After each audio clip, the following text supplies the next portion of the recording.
चलिए चाय पर चर्चा की शुरुआत करते हैं और सबसे पहले बात कर लेते हैं मौसम की, क्योंकि कम से कम दिल्ली एनसीआर के लोगों के लिए तो इससे बड़ी खबर और गुड न्यूज अभी कुछ है ही नहीं। क्योंकि देखिए घर घर बस यही चर्चा चल रही थी कि ये गर्मी आखिर कितना इम्तिहान लेगी, क्योंकि मई के शुरुआती दिनों में ही बादलों ने दिल्ली वालों का बखूबी साथ दिया है। बारिश की वजह से मई के शुरुआती दिन सुकून से गुजरे, लेकिन अब लगता है कि गर्मी कड़ा इम्तिहान लेने पर आमादा है। ऐसा लग रहा है कि दिन में आसमान से आग बरस रही है। हालांकि मौसम विभाग की माने तो आज और कल आंधी बारिश से चढ़ते पारे पर लगाम रहेगी।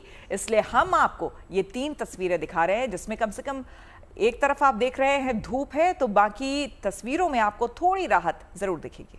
बिल्कुल, इन 3 तस्वीरों में आप दिल्ली में मौसम के मिजाज को समझ सकते हैं। एक तरफ पारा चढ़ रहा है तो कल दिल्ली ने गर्मी में रेगिस्तान जैसा धूल का गुब्बारा देख चुकी है। बस राहत की बात यह है कि जब जब गर्मी बढ़ती है दिल्ली में आंधी बारिश से गर्मी काबू में आ जाती है। मौसम विभाग ने थोड़ी देर में दिल्ली के कई इलाकों में तेज हवाओं और बारिश की संभावना जताई है।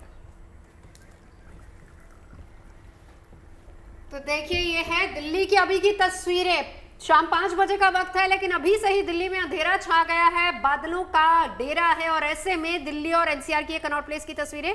दिल्ली एनसीआर में फिलहाल इसी तरह का मौसम है। नोएडा हो या फिर दिल्ली का इलाका हो, गाजियाबाद का इलाका हो, हर जगह पर इस तरह की तस्वीरें हैं घने बादलों के साथ। इस वक्त 5 बजे का वक्त है, लेकिन ऐसा लग रहा है कि शायद 7 बज गए हैं। बाहर की अगर आप स्थिति देखेंगे तो फिलहाल बादल छाए हुए हैं दिल्ली में और राहत लोगों को मिलती नजर आ रही है। और ये तस्वीर इसलिए भी सुकून देने वाली क्योंकि हमने देखा पिछले 2-3 दिन से कैसे धूल भरी आंधी पूरे दिल्ली और एनसीआर में थी, पॉल्यूशन ज्यादा बढ़ गया था। और इसके बाद मौसम विभाग ने जो अनुमान जताया येलो अलर्ट हालांकि दिल्ली एनसीआर में है, तो उसके बाद कहा यही जा सकता है कि कम से कम अगर बारिश होगी तो पॉल्यूशन से तो राहत मिल सकती है, एक थोड़ा और सुधर सकता है।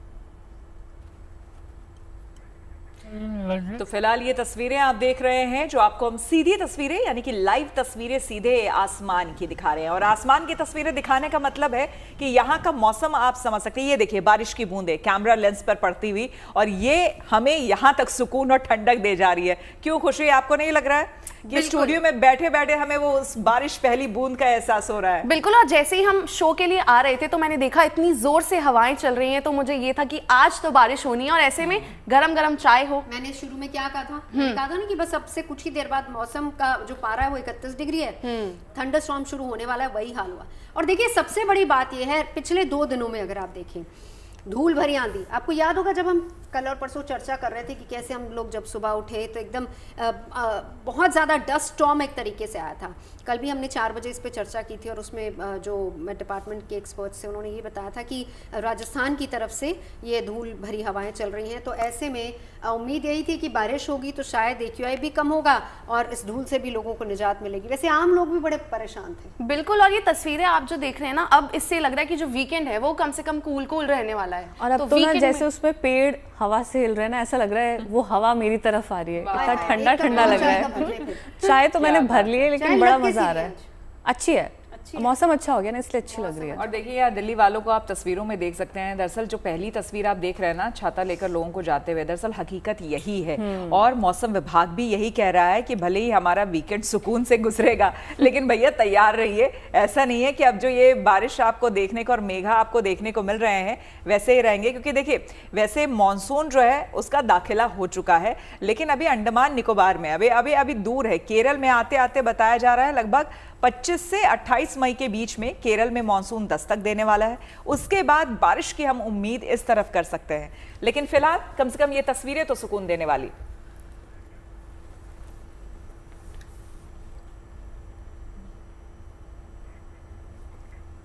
सुबह इतनी गर्मी थी ना कि चाय पीने का मन नहीं कर रहा था, और अब ये जो तस्वीरें ना इसको देख के सच्ची में मन करा है कि 1 नहीं 2 कप चाय हो। और वैसे चाय का मजा, असली मजा जो है ना वो बारिश में आता है। ऐसा नहीं लगता है कि चाय के साथ पकौड़े होने चाहिए? बिल्कुल होने चाहिए, लेकिन आज थोड़ा साउथ इंडियन आ गया हमारे पास। मुझे ये बताओ कितनी बार ऐसा हुआ है आप लोगों में कि जब बारिश आती है तो आपने पकौड़े बनाए हो घर पे कि आज तो पकौड़े बनेंगे? जब वो मॉनसून सीजन शुरू हो जाता है ना, और जो पहली बारिश होती है उसमें तो हमेशा होता है। और उसमें पहली बारिश यानी कि वो मिट्टी से सौंधी सौंधी जब खुशबू आती है, वो मौसम होता है अल्टीमेट चाय के साथ पकौड़ों वाला। और छुट्टी भी मिल जाए, और छुट्टी मिल जाए तो क्या नहीं। आप पकौड़े की बात कर रहे थे ना, तो उसमें मेरा ये टास्क होता है कि मम्मी को मनाना है कि आप प्लीज पकौड़े बना दीजिए, बहुत मन कर रहा है। तो फिर सीख लो पकौड़े बनाने। सीखेंगे। कभी मैं हमारे लिए भी ले आया जब करो। देखो पहली हाँ। बार जब मैं बनाऊंगी ना पकौड़े तो आप सबके लिए लेकर आऊंगी। क्या तो बात जब है। मानसून की हमें मजा पहली आता है। बारिश होगी ना तब लेकर आना। पक्का। इस बार हम उम्मीद करते हैं 2025 के मानसून में खुशी के आसे पकौड़े। बिल्कुल। गुड न्यूज तो वैसे ये है कि मानसून अंडमान में प्रवेश कर चुका है और 25 तारीख तक केरल आने की संभावना भी है। बिल्कुल, दक्षिण भारत से लेकर पूर्वी भारत तक कई राज्यों में प्री मानसून बारिश हो रही है। मौसम विभाग ने कई राज्यों में अगले 5 दिनों तक बारिश की संभावना जताई है।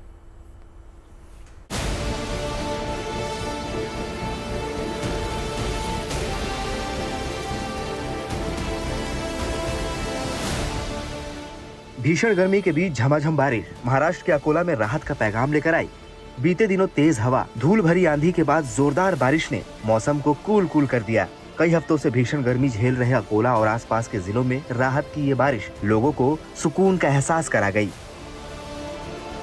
पिछले दिनों 40 और 44 डिग्री का तापमान झेल रहे अकोला के लोगों को अब राहत भरी खबर ये आई है कि आप देख सकते हो कि शाम को अचानक मौसम में करवट ली है और तेज़ हवा के साथ, बादल के गरज के साथ जोरदार धुआंधार बारिश यहाँ पर आई है और इस बारिश ने जो तापमान से टॉर्चर झेल रहे लोगों को अब राहत की खबर यहाँ पर ज़रूर मिली है। आप देख सकते हो कि तेज़ बारिश लगभग आधे घंटे से हो रही है और गरज के साथ जो है वो यहाँ पर बिजली भी चमक रही है।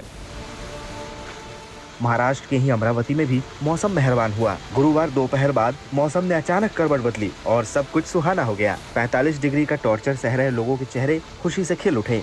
तेज हवाओं के साथ शुरू हुई प्री मानसून बरसात ने तापमान में गिरावट ला दी। मौसम विभाग के मुताबिक आने वाले दिनों में भी बारिश की संभावना बनी हुई है, जिससे गर्मी से फिलहाल निजात मिल सकती है।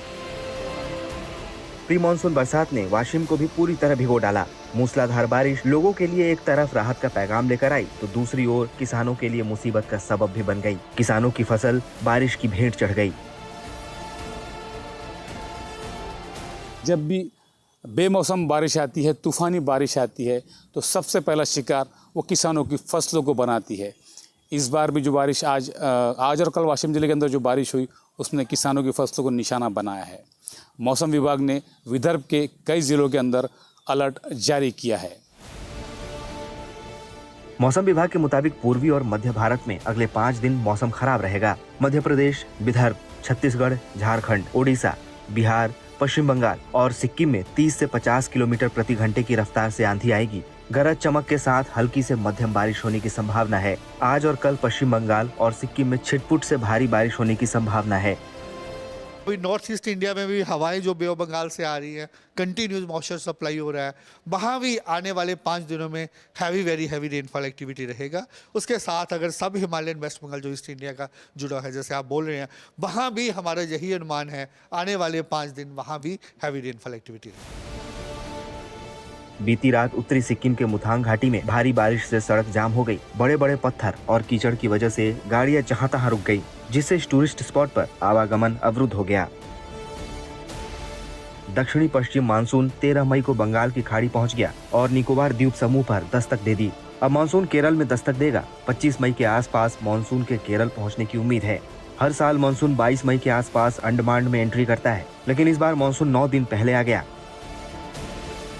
पूरे राज्यों में रेनफॉल एक्टिविटी हो रही है और आने वाले 4-5 दिनों की बात करें, यहाँ रेनफॉल एक्टिविटी होता रहेगा। साथ में कहीं ना कहीं हैवी रेनफॉल 6.5 सेंटीमीटर से ज़्यादा रेनफॉल होने का अनुमान है। उसके अलावा ये जो जहाँ पे आप देख सकते हैं कि जहाँ ऑरेंज अलर्ट दिया हुआ है, हमारा कोस्टल आंध्र प्रदेश, रॉयल सीमा, तेलंगाना, नॉर्थ इंटीरियर कर्नाटका, जहाँ पे हैवी रेनफॉल के साथ जो हवाओं की गति है 50 किलोमीटर से ज़्यादा, 50 से 60 किलोमीटर तक रहने का अनुमान है, जिसके लिए हमने ऑरेंज अलर्ट दिया है। मौसम विभाग के मुताबिक इस साल न्यूट्रल अल नीनो की परिस्थितियां देखने को मिल सकती हैं। अल नीनो का मतलब है प्रशांत महासागर में 0.5 से 1 डिग्री सेल्सियस की बढ़ोतरी होती है और न्यूट्रल का मतलब है तापमान में कोई खास बढ़ोतरी नहीं होती। यानी इस बार देश में मानसून अच्छी रहेगी।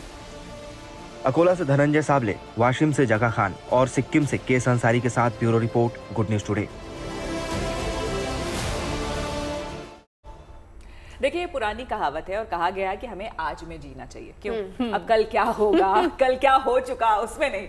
और आज ये कहता है कि भाई मौसम सुहाना है। कम से कम दिल्ली एनसीआर में भी मौसम अच्छा है। और क्या आगे भी मुझे लगता है कि आने वाले दिनों में भी बारिश तो अच्छी हम तो यही सोच रहे थे कि वीकेंड हमारा अच्छा जाएगा, बाकी का बाद में देखेंगे। वीकेंड छुट्टी मिलती है आपको? हाँ, इस बार होपफुली मिल रही है। लकी है ये खुशी। मैं वीकेंड पे यहाँ आती हूँ, लेकिन अच्छी बात ये है कि अब गर्मी में नहीं आना होगा, कम से कम अच्छी हवाओं में मैं आऊंगी एंजॉय करते हुए। लेकिन बताइए भी दीपिका, ये तो दिल्ली एनसीआर की बात। बिल्कुल, दिल्ली आपको जयपुर लिए चलते हैं। जयपुर में भी गर्मी काफी ज्यादा पड़ रही है। सड़कें हो या कोई भी लोकेलिटी, किसी भी जगह नजर डालिए तो गर्मी लोगों को खूब परेशान कर रही है। इस वक्त जयपुर के लोग गर्मी को कैसे फेस कर रहे हैं, संवाददाता रिदम जैन बता रहे हैं, सुनिए।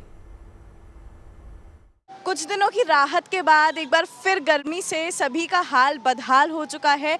टेम्परेचर राइज लगातार होने लग गया है और 10 मई तक जो राहत सभी को मिली थी, अब वापस से गर्मी से सब परेशान हो रहे हैं। टोंक रोड पे अभी जयपुर के हम हैं, जहाँ पे इस तेज तपती गर्मी से और धूप से बचने के लिए ये शेड्स भी लगा चुके हैं, ग्रीन कर्टन्स, जिससे ट्रैफिक पे रेड लाइट के दौरान जब गाड़ियाँ रुके तो उनको इस गर्मी का सामना ना करना पड़े, कुछ देर की उनको वो छाया मिले जिससे तेज़ गर्मी उनको ना लगे। अगर अभी मैं पूरे राजस्थान की बात करूँ तो 5 ऐसे शहर हैं जिसमें बीते 2 से 3 दिनों में 44 से ऊपर पारा गया है।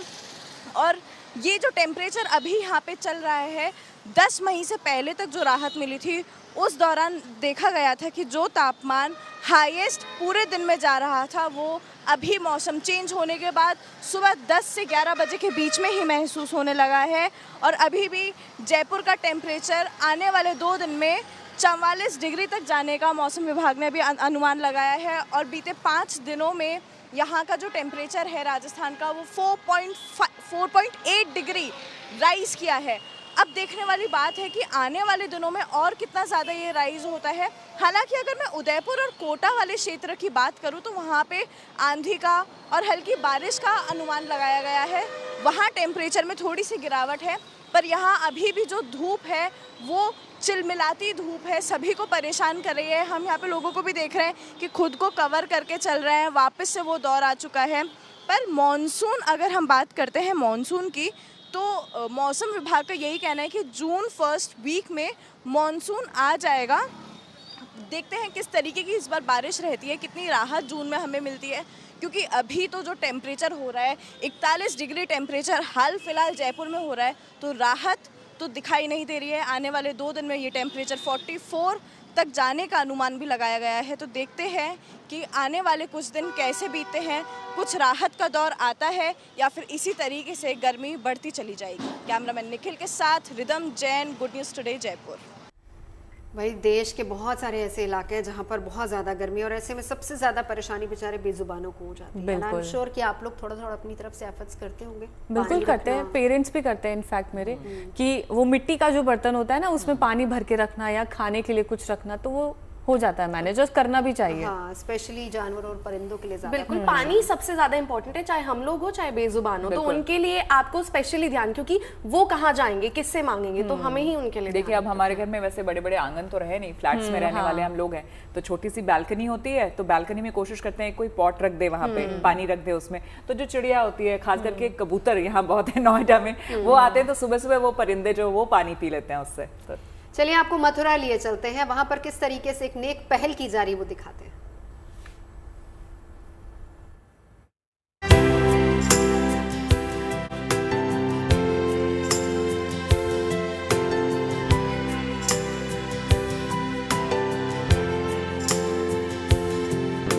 सूरज आग उगल रहा है। भीषण गर्मी से राहत पाने के लिए इंसान तो कई तरह की व्यवस्थाएं कर लेता है। पंखा, एसी, कूलर से लेकर शीतल पेय का सेवन कर गर्मी से खुद को बचाए रखने की कोशिश करता है, लेकिन बेजुबान पानी तक के लिए तरस जाते हैं।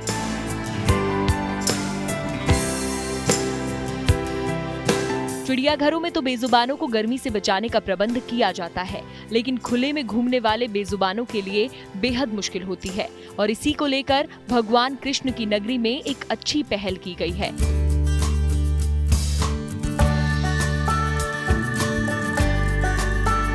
वृंदावन में 2 सामाजिक संस्थाओं ने मिलकर यहाँ के प्रमुख मंदिरों के पास परिक्रमा मार्ग में मिट्टी के जलपात्र सेवा का कार्य शुरू किया है, जिसके तहत जगह जगह मिट्टी के जलपात्र रखवाए जा रहे हैं ताकि गाय, बंदर समेत दूसरे पशु पक्षियों को इस भीषण गर्मी में पीने के लिए पानी मिल सके।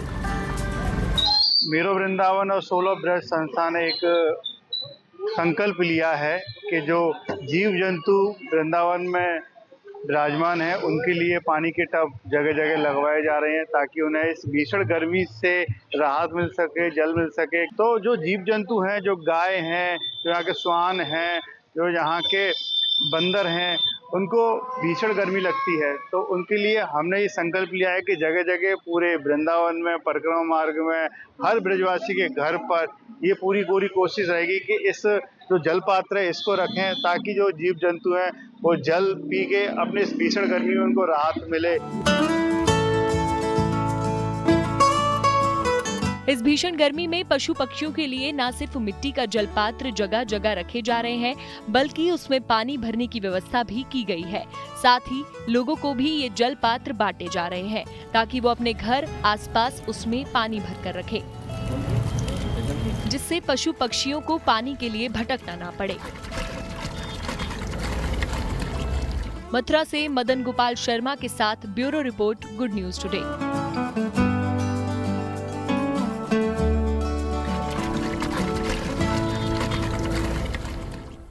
देखिए, लोगों की मदद करना और बेजुबानों की मदद करना, इससे अच्छा और क्या हो सकता है। लेकिन अब बात कर लेते हैं थोड़ा सा खाने पीने की। और यहाँ पर हम लोग जितने लोग मौजूद हैं, मुझे पता है कि हर कोई स्वाद के खाने के बहुत बड़े शौकीन है। क्यों? बिल्कुल। ये बताइए, आप लोग जब भी बाहर जाते हैं, शहर से बाहर, किनको मन करता है कि हम जो डेली यहाँ खाना खाते हैं वही खाना खाएं, या फिर वहाँ का लोकल फूड टेस्ट करें? लोकल फूड मतलब वो तो आप जहाँ गए हैं वहाँ का एक्सप्लोर कीजिए ना, और अलग अलग चीजें खाएं।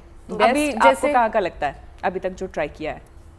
मैंने हर जगह का ट्रेडिशनल फूड खाया। अच्छा, मुझे गोवा का बहुत अच्छा लगा। नाइस।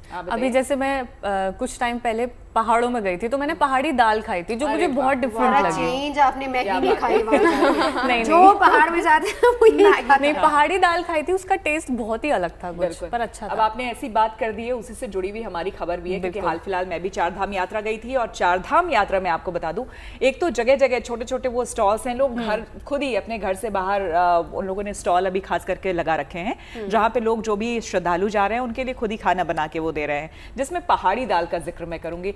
पहाड़ी दाल में उन्होंने बताया कि वो इसलिए स्पेशल होती है क्योंकि एक तो वो उनके खुद की खेतों में वो उगाई जाती है, ऑर्गेनिक होती है, और पहाड़ी दाल होती है, बताया नहीं उसकी रेसिपी मुझे तो वो अगर आपको खाना है, क्योंकि देखिए पहाड़ी स्वाद और सेहतमंद पकवान अब जो है ये थीम भी बन गया है। और राज्य सरकार की तरफ से 4 धाम यात्री जो है, तीर्थ यात्रियों की सेहत के लिए खास इंतजाम ये किया गया है। एक तरफ लोगों को स्थानीय स्वाद और संस्कृति से रूबरू होने का मौका वहां मिल रहा है, तो दूसरी ओर आपको बता दें उनकी अच्छी सेहत के हिसाब से घर जैसा हाइजीनिक खाना भी मिल रहा है। इस बार यात्रा का थीम भी आपको बताया है, फिट इंडिया के नाम से दिया गया है, और इसी तर्ज पर राज्य सरकार और स्थानीय प्रशासन ने तीर्थ यात्रियों के लिए खाने का इंतजाम किया है।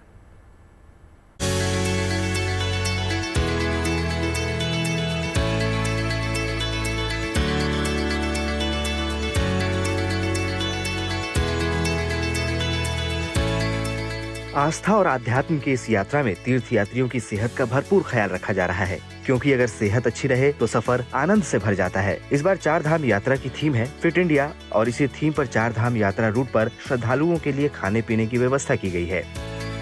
आज हम आपको 4 धाम की आध्यात्मिक यात्रा पर यमुनोत्री धाम यात्रा मार्ग ले चल रहे हैं, जहाँ तीर्थ यात्रियों को स्थानीय स्वाद और संस्कृति से रूबरू होने का मौका मिल रहा है।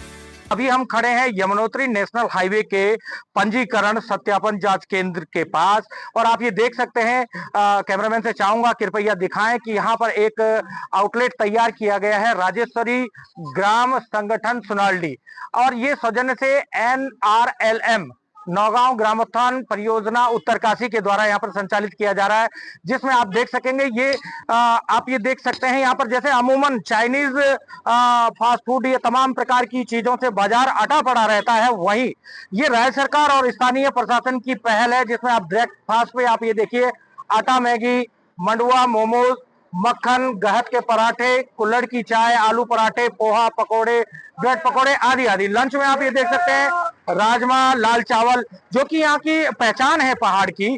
ये तमाम प्रकार के जो स्थानीय उत्पाद हैं इनको विपणन के लिए यहाँ पर एक प्लेटफॉर्म दिया गया है जिला प्रशासन की पहल पर। जिला प्रशासन और स्थानीय प्रशासन के सहयोग से सेहतमंद सुपाचे खाने का इंतजाम किया गया है। बड़ी बात यह है कि पहाड़ की पहचान ये पकवान औषधीय गुणों से भरपूर है और खाना पकाने में हाइजीन का भी भरपूर ख्याल रखा जा रहा है।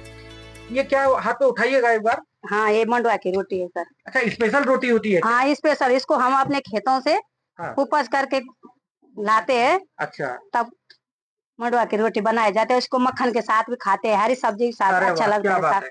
आपका क्या नाम है बहन जी? मेरा नाम है श्रीमती रेखा राणा और मैं ग्राम पंचायत सुनालडी से। अच्छा अच्छा, रेखा जी ये बताइए ये क्या चीज है? ये मंडवा, ये भी मंडवा है? हाँ, ये भी मंडवा है। तो ये हमारी मंडवे की रोटी जो हम बनाते हैं, लोग अधिकतर पसंद करते हैं। ये जो शुगर फ्री आटा होता है, ये जो हमारे जिनको शुगर होता है उनके लिए अक्सर ये आटा तैयार किया जाता है। सामान्य आटे से अलग बहुत ही अलग ही है ये। अच्छा। हाँ। और क्या आप यहाँ पे बना रहे हैं? और ये हमने जो ये डिश बनाई है हमारे लोकल है। ये देखो, इसमें हमने लगाए हैं नींबू के पत्ते। अच्छा, नींबू के पत्ते। हाँ, इसमें हमने नारियल और तिल से बनाई हुई रोटियां हैं। अच्छा, ये बहुत ही टेस्टी होती है। अच्छा, ये देखिए, मैं दर्शकों को एक बार दिखाना चाहूंगा। ये नारियल और तिल से बना हुआ ये पकवान है। क्या कहेंगे इसको? सीड़े। सीड़े घर की भाषा में इसे कहते हैं। काफी पौष्टिक होता है, ऐसा यहाँ की महिलाएं बता रही हैं। और उपयोगिता की यदि बात की जाए तो बहुतायत से जो पहाड़ी परिवेश है, पहाड़ी परिवेश में इन्हीं उत्पादों को अच्छा, ये स्पेशल मक्खन है। अच्छा, ये कोदे की रोटी के साथ इस मक्खन का उपयोग किया जाता है। एक चीज आप और कोई पहाड़ी वनस्पति की कोई सब्जी आप बता रहे थे, वो क्या है?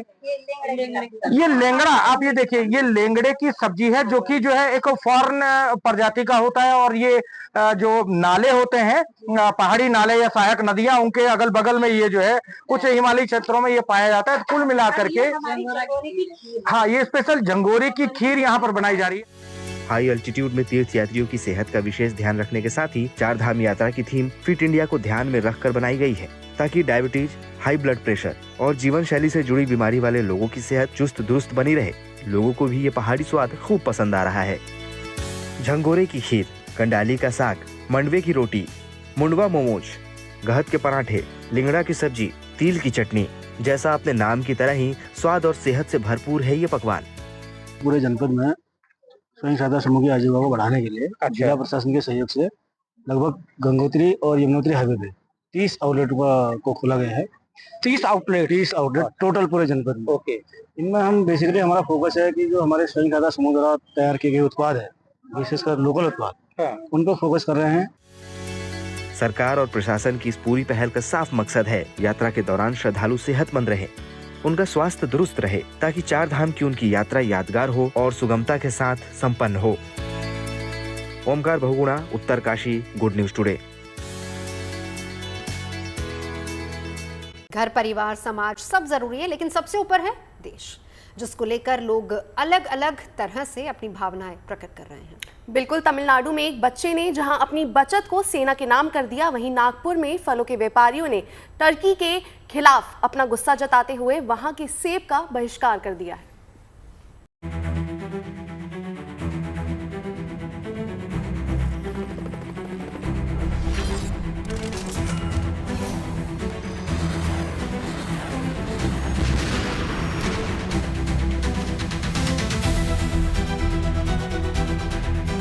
देश की रक्षा करने वाली सेना के प्रति हर देशवासी में सम्मान की बड़ी भावना होती है। देश हर किसी के लिए सबसे पहले है और इसी भावना को पूरा देश प्रदर्शित कर रहा है। अब तमिलनाडु के करूर जिले में सरकारी स्कूल के 8 साल की इसी छात्र को देखिए। इसने इतनी छोटी सी उम्र में ऐसा काम किया है जिसने सबका दिल जीत लिया है। धनविश नाम का दूसरी क्लास में पढ़ने वाला ये छात्र करूर में कलेक्टर ऑफिस पहुंचा और वहां अपने 10 महीने की बचत भारतीय सेना को दान कर दी। अपनी जेब खर्च और परिवार वालों से मिली रकम को धनविश जमा करता रहा, लेकिन जब देश की बात आई तो ये अपने माता पिता के साथ कलेक्टर के दफ्तर पहुंचा और वहां अपनी पूरी जमा रकम सेना के नाम दान कर दिया। हालांकि धनविश की बचत ज्यादा बड़ी नहीं थी, लेकिन उसने देशभक्ति की भावना को जो परिचय दिया, उसने इस रकम को अमूल्य बना दिया। पाकिस्तान की कारस्तानी को लेकर पूरा देश गुस्से में है और जब टर्की ने उसकी मदद की तो उसके खिलाफ भी लोगों का गुस्सा फूट पड़ा है। भारत के फल व्यापारियों ने टर्की के खिलाफ मोर्चा खोल दिया है। उन्होंने टर्की के सेब का बहिष्कार करने का फैसला लिया और वहां से सेब मंगाना भी बंद कर दिया है। नागपुर के इस फल मंडी के व्यापारियों के मुताबिक पाकिस्तान का साथ देने को लेकर देश के लोगों ने टर्की को आर्थिक रूप से चोट पहुंचाना तय किया है। यही वजह है कि खुदरा व्यापारी भी टर्की से आए सेब नहीं खरीद रहे। वहीं ग्राहकों ने भी वहां के सेब से दूरी बना ली है। फल व्यापारियों के मुताबिक 1 लाख मैट्रिक टन से भी ज्यादा सेब का टर्की से आयात होता रहा है, लेकिन बाजार में अब उसकी डिमांड ना के बराबर है। नागपुर से योगेश पांडे के साथ bureau report, good news today.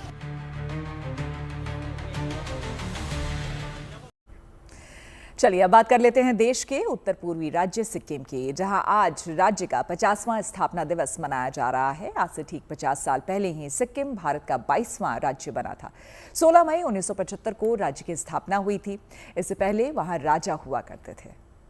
Sikkim राज्य के 50वां स्थापना दिवस को लेकर लोगों ने राजधानी गैंगटॉक में MG मार्ग से लेकर पलरोज स्टेडियम तक तिरंगा रैली निकाली। इस दौरान लोगों के चेहरे पर खुशी साफ दिखाई दे रही थी। इस रैली में आप लोगों के हाथों में तख्तियां देख सकते हैं, जिसके जरिए वो देशभक्ति की भावना प्रदर्शित कर रहे हैं। देश के साथ ही भारतीय सेना को लेकर गर्व जता रहे हैं। इस खास दिन को लेकर प्रधानमंत्री नरेंद्र मोदी ने भी सिक्किम के लोगों को एक्स पर पोस्ट के जरिए बधाई दी। इंडिया टुडे की ऑपरेशन सिंदूर पर बनाई AI फिल्म से प्रभावित होकर सांसद और मशहूर गायक मनोज तिवारी ने बेहद इमोशनल और प्यारा गीत गाया है, जिसे सोशल मीडिया पर खूब देखा जा रहा है। तो चलिए सोशल मीडिया पर छा रही मनोज तिवारी की गायकी आपको सुनाते हैं। 30 लाख सैनिक के पीछे हमारे देश की जो फौज की सेना और अर्धसैनिक बल मिला लीजिए तो वैसे तो करीब 51 लाख हैं, लेकिन 30 लाख अर्धसैनिक बल और फौज मिला के तो उसको मैंने दिया कि 30 लाख सैनिक के पीछे 150 करोड़ हिंदुस्तानी नाप देंगे जब चाहेंगे दुश्मन में कितनी है पानी। निशानी देख लो है ये निशानी जो फोड़ा हमारे सेना के लोगों ने S-400।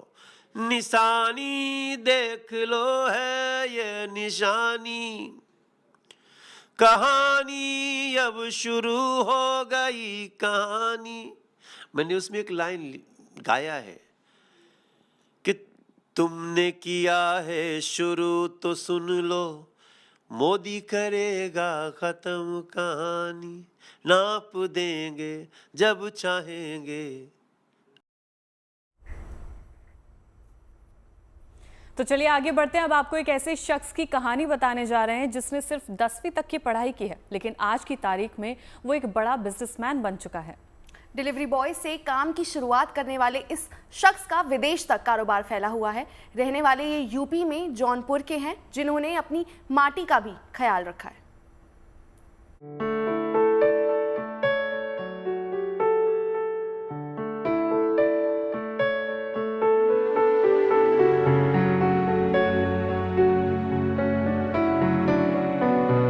मशरूम प्रोडक्शन प्लांट को देखकर आप सोच सकते हैं कि इसमें क्या खास है। ऐसे प्लांट तो कई जगह देखने को मिल भी रहे हैं, लेकिन खास ये हैं जिनके हाथ में मशरूम है।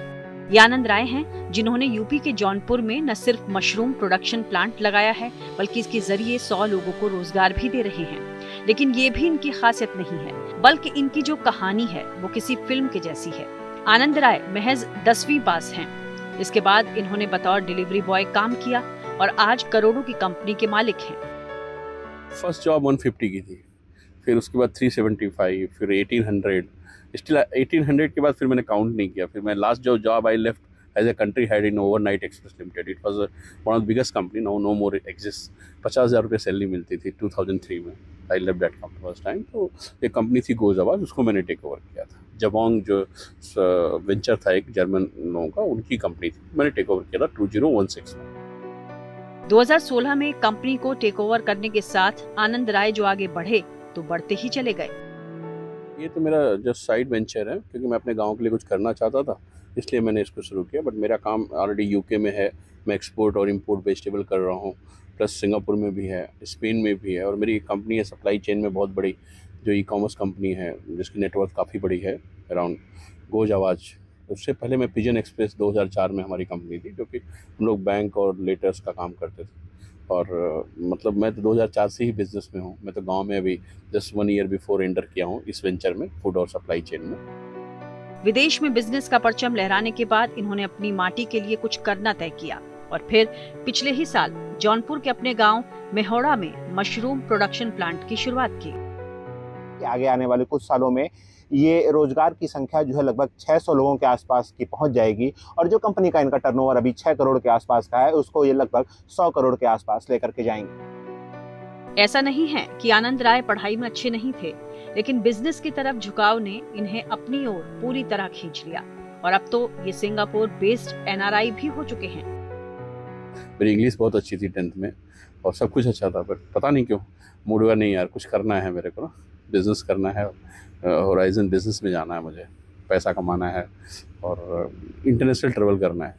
ठीक है, तो फाइनली सब कुछ करने के बाद फिर मेरे ड्रीम था कि एक बार गांव में भी कुछ करना चाहिए। तो मेरे दोनों बच्चे लंदन रहते हैं, मेरी वाइफ गुड़गांव रहती है, और फिर यहाँ पे गांव वाले, कम से कम मेरे गांव के लोग, किसी की पोती आ रही है काम करने, जिस दादी के हाथ से खाना खाया है मैंने, तो अच्छा लगता है कि उनकी 3rd जनरेशन मेरे पास काम कर रही है या काम करने आई है। तो ये सबसे बड़ा अचीवमेंट होता है लाइफ में। और प्लस सक्सेसफुली हमने 1 ईयर कंप्लीट किया। फिर इस प्रोजेक्ट को हमने दिखाया कि गाँव में भी सक्सेस हो सकता है। आनंद राय ने ये साबित कर दिया है कि इंसान अगर शिद्दत से कुछ करने की ठान ले और पूरी मेहनत और ईमानदारी से प्रयास करे तो कामयाबी जरूर मिलेगी। जौनपुर से आदित्य प्रकाश भारद्वाज के साथ bureau report, good news today.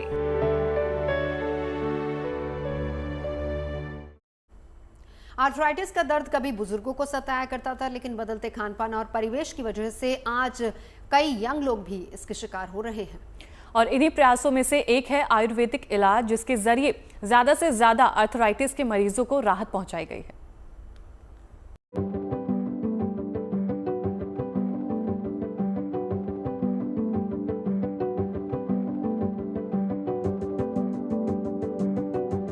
मेरी एज है 27 साल, और जैसे कि पहले चलने फिरने में, बैठने उठने में एकदम बुरा दर्द था, हिम्मत नहीं हो रही थी ऐसा पैर रखने के लिए, खड़े होने के लिए, मतलब कुछ भी बहुत दर्द थी, एकदम जानलेवा, जैसे हड्डी टूटे होती वैसे दर्द होता था। यहाँ करीब 15-16 दिन जैसे कि जो भी उपचार किए हैं, दर्द में एकदम ख़त्म हो गया है और स्वेलिंग आराम है, और अभी वॉकर छोड़ के भी थोड़ा थोड़ा चलने भी लगा हूँ। जी, डॉक्टर साहब से करवा रही हूँ, आराम है, बहुत आराम है, और बहुत ज़्यादा पैरों में बहुत ज़्यादा तकलीफ थी, गठिया हो गया था, यूरिक एसिड बढ़ा था, तो खैर बहुत आराम है। आर्थराइटिस की जिस परेशानी ने इन लोगों को परेशान कर रखा था, उस बीमारी पर विजय पाने का सुकून इनके चेहरे पर है। मात्र 1 रुपये में बनारस के इस अस्पताल में इन्होंने इलाज कराया और अब ये लोग पूरी तरह ठीक हो चुके हैं। दरअसल ये सब इनके लिए किसी मेडिकल मिरेकल से कम भी नहीं है। यही वजह है कि आज वाराणसी का ये आयुर्वेदिक अस्पताल मरीजों से खचाखच भरा है और सब इस उम्मीद से आए हैं कि यहाँ के इलाज से उनकी तकलीफ दूर हो जाएगी। आयुष मंत्रालय की ओर से एक नई मुहिम छेड़ी गई है, जिसका नाम गठिया उपचार एवं उन्नत शोध केंद्र है। स्टार्ट ये लखनऊ में हुआ, फिर अभी वाराणसी के चौकाघाट इलाके में स्थित आयुर्वेद राजकीय अस्पताल में भी, और यहाँ पर लगभग इसी से अंदाज़ा लगाया जा सकता है कि लगभग 7 महीने में 6000 पेशेंट यहाँ पर आ चुके हैं और अपना इलाज लगातार करा रहे हैं। उनसे आयुर्वेद चिकित्सा पद्धति से उनको तमाम फ़ायदा भी हो रहा है। आप देख सकते हैं यहाँ पर एक आयुर्वेद चिकित्सा पद्धति को अपनाते हुए, चूँकि सूजन की समस्या गठिया रोग के तहत हो गई थी इन पेशेंट को, जिसकी वजह से इसका उपचार ये यहाँ पर करा पा रही हैं। बनारस के इस अस्पताल में इलाज का खर्चा नामात्र है। यहाँ महज 1 रुपये का खर्चा है और मरीजों को तसल्ली बख्श इलाज है। करीब ये 10 महीनों से प्रॉब्लम थी और एलोपैथ का भी हमने ट्रीटमेंट कराया 3-4 महीने, लेकिन वो रिलीफ नहीं मिला। तो एक डॉक्टर साहब हैं, डॉक्टर सुरेंद्र नाथ ओझा जी, हमारे फैमिली डॉक्टर हैं, तो उन्हीं के सजेस्ट बोले कि नहीं आप वहाँ जाके जो है ये पंचकर्म कराइए। इससे मुझे काफ़ी रिलीफ हुआ। 10 दिन हुआ मुझे आते हुए यहाँ से। मेरा पैर टेढ़ा हो रहा था, दाहिना पैर, तो सर यहाँ पे हम एक लोगों ने बताया तो हम यहाँ से आए। बहुत रिलीफ है। हम 22 तारीख को आए थे। यहाँ जितने स्टाफ हैं, जितने डॉक्टर्स हैं, सब बहुत अच्छे हैं। यूपी का ये अस्पताल आयुष मंत्रालय की एक पहल का नतीजा है। अर्थराइटिस के इलाज के लिए सबसे पहले लखनऊ में एक सेंटर खोला गया था, जिसके बाद पूरे उत्तर प्रदेश में इसी तरह के 8 सेंटर और खोले गए हैं।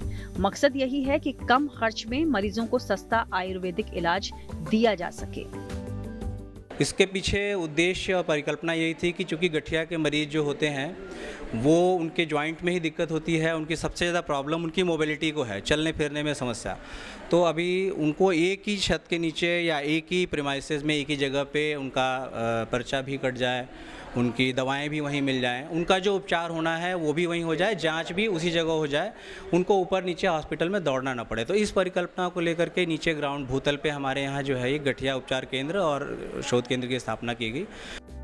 आज अर्थराइटिस के मरीजों के लिए ये सरकारी आयुर्वेदिक अस्पताल उम्मीद बनकर उभरा है।